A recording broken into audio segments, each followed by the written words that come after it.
সুন্দর রেসিপি একটা। আর এই দেখুন শব্দ দেখুন,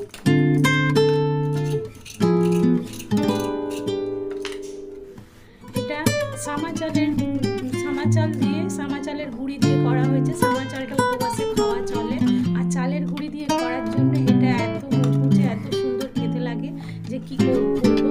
আপনারা অবশ্যই একবার বাড়িতে ট্রাই করে দেখুন। রেসিপিটা ভালো লাগলে অবশ্যই একটা কমেন্ট করবেন। তো দেখতে থাকুন রেসিপিটা প্রথম থেকে শেষ পর্যন্ত।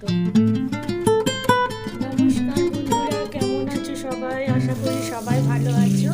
তো আজকে ভেজমিনিয়া কিচেনে বানাচ্ছি একটা ইউনিক রেসিপি। এর জন্য দরকার একটু চাল। এই চালটা আমার ঘাস চাল বলতে পারো, এখানে এটাকে ঘাস চাল বলে, আর কদু চাল বলে, সামা চাল বলে। এই চালটা উপবাসের দিন খাওয়া চলে, তাই এই মেনুটা করলে আপনারা উপবাসের দিন অবশ্যই খেতে পারবেন। তো এই মেনুটা করার জন্য লাগবে, এটা আমি ঘাস চাল দিয়েছি। এই ঘাস চালটাকে আলতো আলতো করে আমি ভেজে নেব।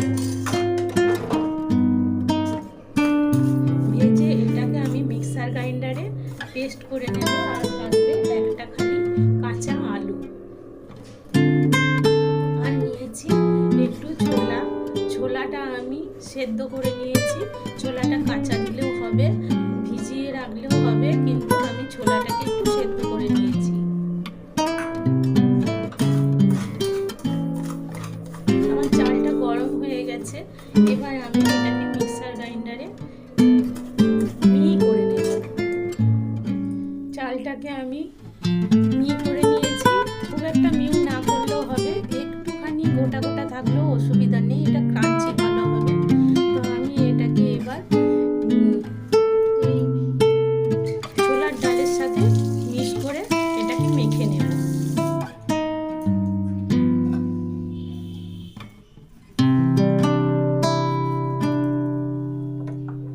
আর এটার সাথে পড়বে একটু চিনি, আমি সামান্য অল্প কটা চিনির দানা দেব।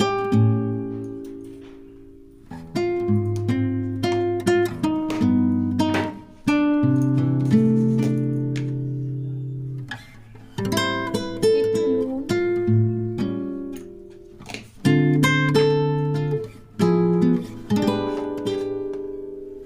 এটার একটু রঙের জন্য একটু হলুদ দেবো, একটু গুঁড়ো লঙ্কা দেবো, আর একটু ধনে জিরে গুঁড়ো দেবো।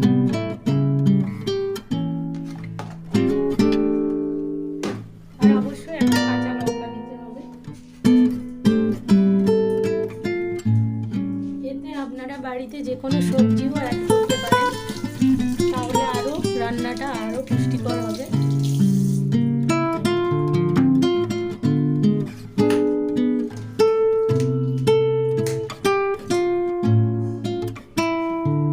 এবার এই ছোলার ডালটাকে আমি এর সাথে মিশিয়ে মেখে নেব। একটু জল দিয়ে আলতো আলতো করে মেখে নেব।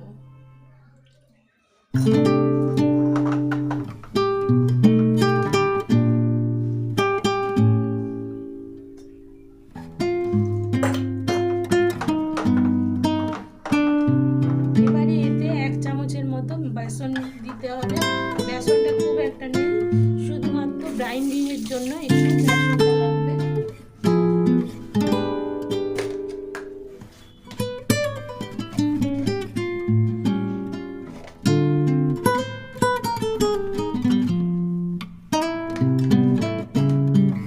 এখানে আমি ছোট চামচের 2 চামচের মতো দিয়েছি।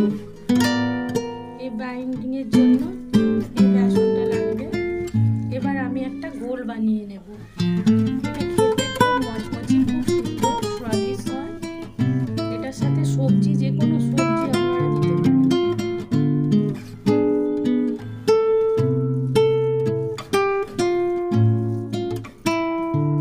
এটা মাখাটা হয়ে গেছে, আমি হাত দিয়ে মেখেছি, না হলে ভালো করে মাখা যাবে না।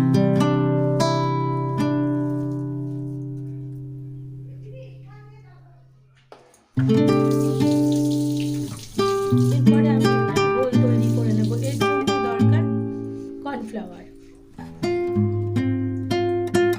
এই গোলটা বানানোর জন্য এতে 1 চামচ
হলুদ আমি দিয়ে দেবো এতে।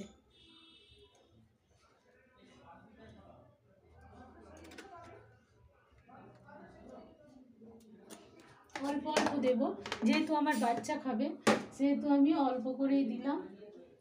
আর একটু গরম মশলা দেবো এতে,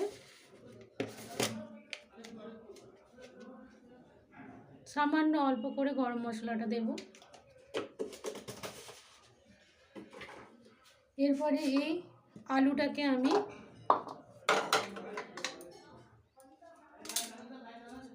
ম্যাচার করে ম্যাশ করে নেব।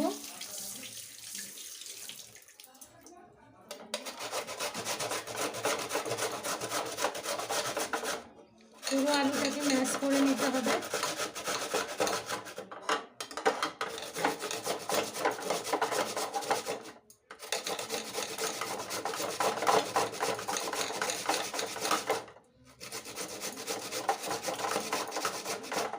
তারপরে এটাকে আমি খুব ভালো করে 2-3 বার ধুয়ে নেব।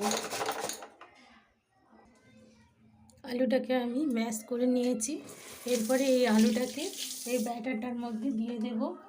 তারপরে আমি ব্যাটার করে নেব ভালো করে।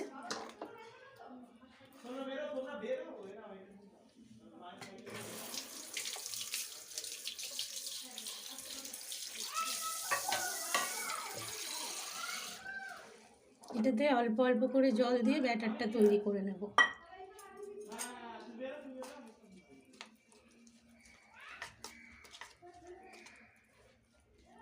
এতে একটু কালো জিরেও আমি দিয়ে দেবো। কালো জিরেটা মুখে পড়লে ভালো লাগে, দেখতেও ভালো লাগে।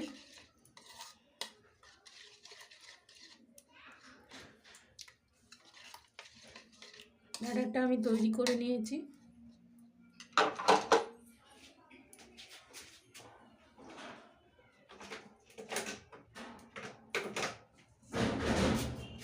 এতে একটু কালো জিরে আমি দিয়ে দিচ্ছি।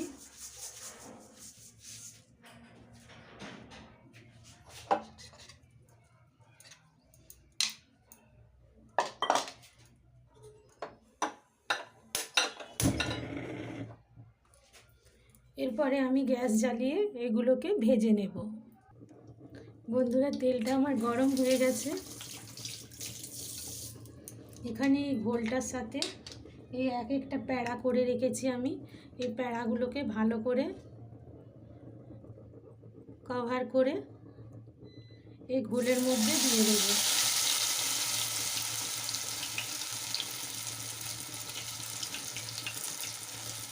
এই তেলের মধ্যে আমি ছেড়ে দিচ্ছি এক একটা। এই প্যাড়াগুলো করে রাখলে একদিকে সুবিধা হয়, তাড়াতাড়ি করে আপনারা যখনই করবেন প্যাড়াগুলোকে করে রেখে দেবেন।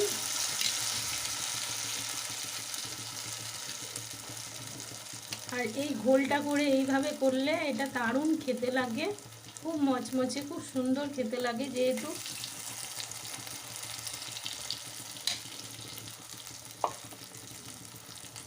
আলুটা দেওয়া থাকে বলে।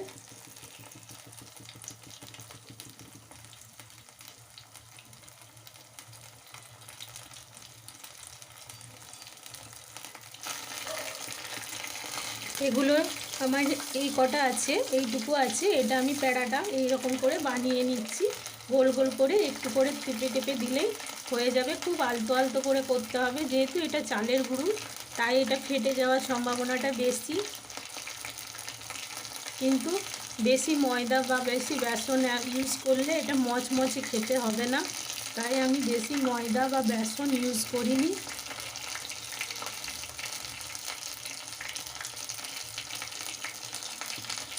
ওগুলো হতে হতে আমার এগুলো তৈরি করা হয়ে গেল।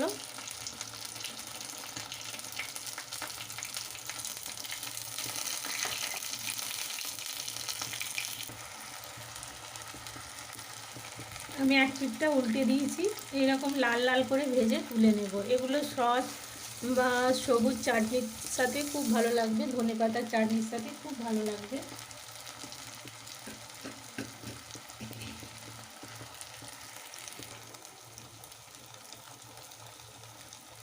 এটা আমার ভাজা হয়ে গেছে, এবার আমি তুলে নেব।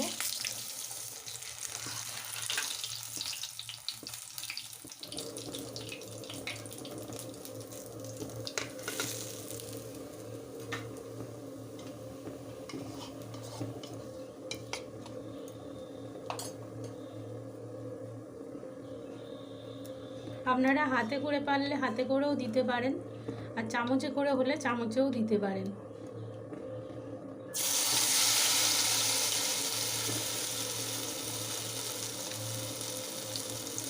কিন্তু আলুর কোটিংটা যেন আলুর ভালো যায়, দেখে নেবেন।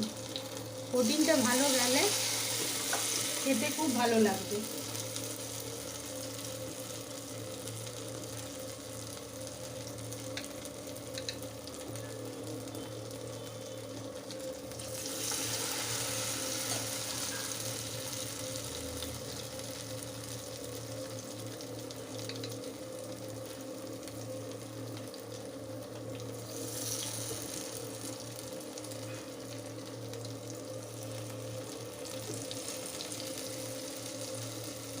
এই আলুর কোটিংটাই খুব সুন্দর একটা স্বাদ এনে দেয়, মচমচে কুড়কুড়ে সুন্দর হয়।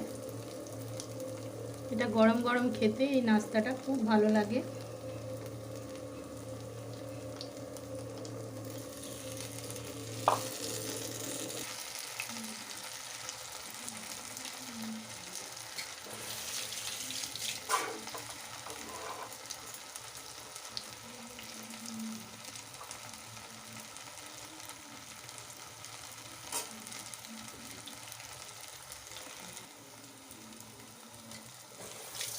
বন্ধুরা, আমার এগুলো ভাজা হয়ে গেছে, এবার আমি তুলে নেব। তো উপবাসের দিনে এই রেসিপিটা অবশ্যই তৈরি করে খেতে পারেন। উপবাসের দিনে সবসময় মনে হয় কি তৈরি করব, কি খাবো। এই রেসিপিটা অত্যন্ত মুখরোচক, এটা আপনারা তৈরি করে খেতে পারেন।